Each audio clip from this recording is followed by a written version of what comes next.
Kalau rumus istiqomah paling mudah itu kata Imam Nawawi dalam kitab Al-Majmu' itu adalah keputusan ilmu. Kalau keputusan nafsu itu kita nggak mudah istiqomah.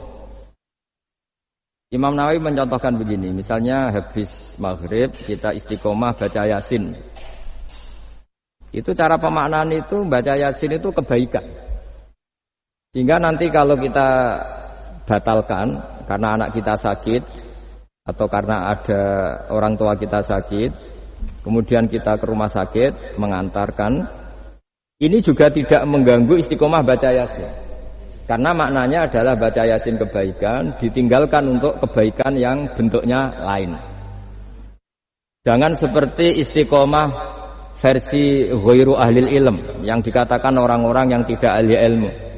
Sehingga kadang cara berpikir, ya tetap maca Yasin senajan to makmu wis kejet-kejet gitu. Lalu itu akhirnya kan kayak Islam itu jadi sadis. Jadi demi istiqomah meninggalkan ibadah sosial. Maka banyak ulama mengatakan istiqomah itu ya kebaikan ke kebaikan yang lain, kebaikan ke kebaikan yang lain. Makanya saya bilang istiqomah itu adalah keputusan ilmu. Itu kata Imam Nawawi. Sehingga dalam banyak hal saya beri contoh. Hidup ini baik apa enggak? Ya baik, karena hidup ini menjadi mazru'atul akhirah. Referensi kita masuk surga dan neraka itu berdasar kehidupan sekarang ini. Berarti hidup ini spesial. Kita surga ya diputuskan ujian di kehidupan ini, neraka juga iya. Berarti kehidupan ini spesial. Tapi suatu saat kita pasti mati, dan mati itu baik enggak? Ya baik. Baiknya di mana? Ya kamu sudah tidak bisa maksiat lagi. Sehingga Nabi itu cara berdoa itu indah sekali.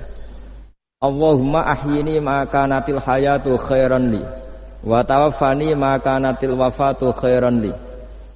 Allahumma ij'alil hayata ziyadatan li fi kulli khairin wal mauta rohatan li min kulli syarrin.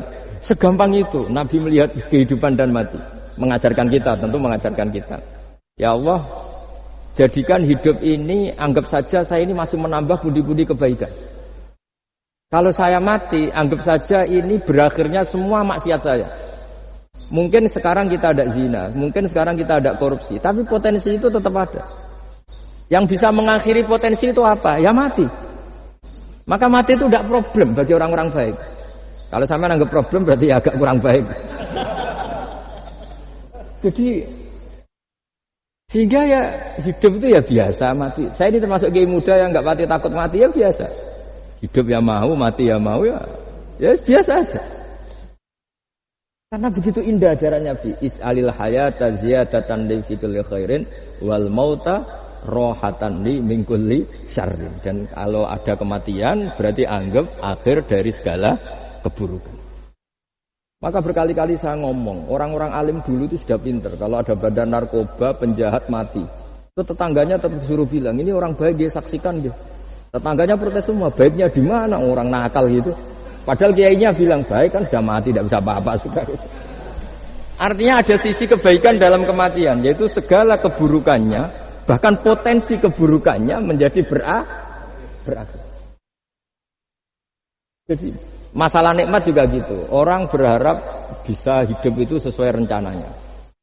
Tapi ketika dapat musibah tidak siap. Tapi apa panduan Nabi? Ajaban li amril mu'mini inna amrahu kullahu khairun in asobatun na'ma syakara fakana khairan lah wa in asobathu dharra sobaro fakana khairan lah. Orang mukmin itu selalu baik. Kalau dapat nikmat syukur ya baik, dapat ujian sabar juga baik. Kenanya baik terus. Makanya saya berkali-kali bilang hubungan dengan istri itu ya gampang. Saya berkali-kali bilang kalau pas harmonis ya baik, namanya harmonis ya baik. Pas tukaran juga baik. Ibadahnya tinggal sabar. Dulu banyak orang jadi wali itu karena istrinya cerewet. Jadi termasuk resep jadi wali itu istrinya cerewet. Kalau secara ekonomi saya sering bilang, kalau harmonis malah minta ke mall, kalau sedang tukaran malah enggak, murah tukaran sebetulnya. Artinya orang dulu itu ngelola kehidupan itu gampang sekali. Bodoh juga gitu. Saya pernah ada civitas akademika dari UGM cerita saya. Biasanya kampus-kampus besar kan menghormati orang yang prestasi. Saya bilang ke beberapa profesor, ya cocokkan lah. Kalau dalam pandangan kiai gimana Gus? Ya anak-anak yang enggak pinter itu ya bagus. Barokahnya enggak pinter masuk desa-desa tertinggal, akhirnya menghidupkan di desa tertinggal. Kalau pinter inginnya di Jerman, terus dapat beasiswa, malah kadang-kadang enggak mau pulang. Barokahnya enggak pinter mau di desa-desa terbelakang, akhirnya merata pembangunan di Indonesia. Di dunia kiai juga gitu, kadang yang alim paling jadi ketua MUI atau apalah. Barokahnya ada alim dia di desa tertinggal, kelasnya pendiri masjid. Artinya kalau dalam pandangan Islam itu semua itu ada hikmahnya. Jadi Allah bikin orang ada yang bodoh itu sudah direncanakan. Barokahnya bodoh itu mau di desa terbelakang. Kalau enggak bodoh enggak mau dia.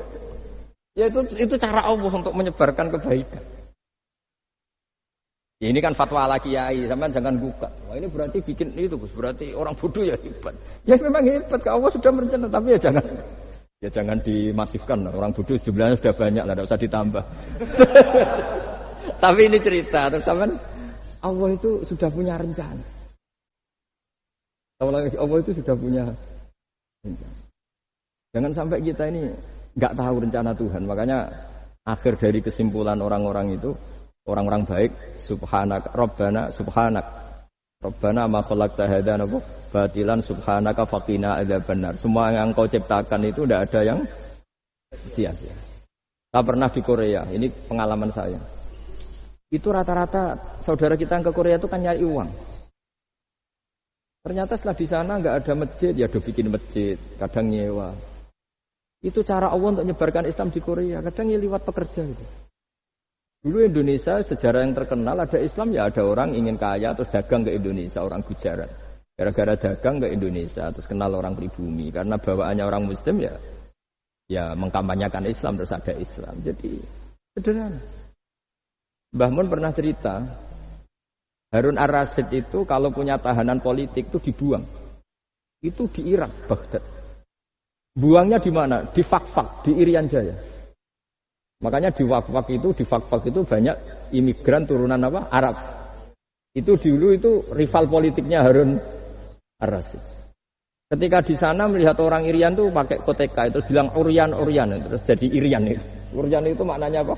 Telanjang. Jadi bahasa Arabnya telanjang itu apa? Urian itu telanjang, jadi Irian ya. Itu ya barokahnya buangan politik ya, tapi bukan tahanan kriminal, tahanan politik dibuang di sana, kemudian ada Islam di sana. Itu cara Allah. Begitu juga Islam di Eropa. Kadang dibawa mahasiswa yang dulu ketika di Indonesia agak kepikiran jadi kiai. Baru kayak kuliah di Eropa malah jadi kiai. Mereka nggak ada saingannya. Nggak ketemu saya lah kira-kira gitu. Kalau di sini kan nggak bisa jadi kiai. Artinya sudahlah Allah itu nggak usah diajarin gitu. Makanya Allah pernah ngendikan kul atu alimuna wa bidinikum. Aku itu pangeran, ora usah warai carane beragama. Nah kita sekarang ini beragama tapi ngajari Allah. Harusnya Islam tuh gini ya Allah. Pangeran